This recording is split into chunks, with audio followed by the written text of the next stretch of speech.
বাংলাদেশ জাতীয়তাবাদী দলের পক্ষ থেকে আনন্দের সাথে জানাচ্ছি, বাংলাদেশ জাতীয়তাবাদী দলের রাষ্ট্রপতি প্রার্থী হয়েছেন দলের সংগ্রামী মহাসচিব মির্জা ফখরুল ইসলাম আলমগীর।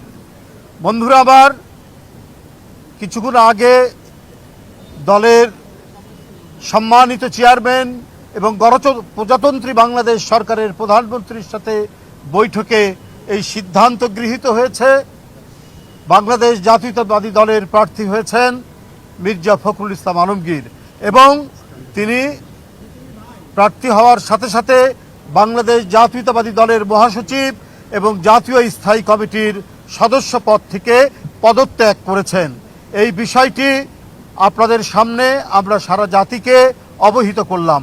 আপনাদের সকলকে ধন্যবাদ। না,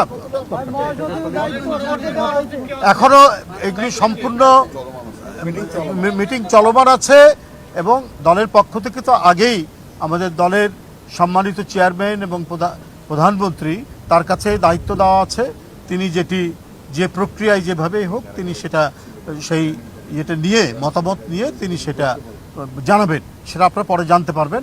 এখন শুধু দলের রাষ্ট্রপতি প্রার্থী মির্জা ফখরুল ইসলাম আলমগীরের নাম আমরা ঘোষণা করলাম এবং ইতিমধ্যে তিনি মহাসচিব এবং জাতীয় স্থায়ী কমিটির সদস্য থেকে পদত্যাগ করেছেন।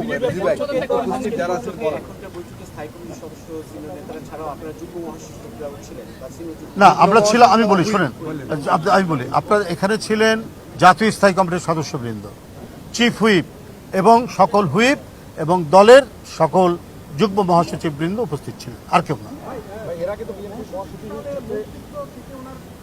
সেই বিষয়টি আরো কি প্রক্রিয়া আছে, সাংবিধানিক কি প্রক্রিয়াগুলো আছে সেগুলো পর্যালোচনা করে আপনাদেরকে পরবর্তীতে জানাবো।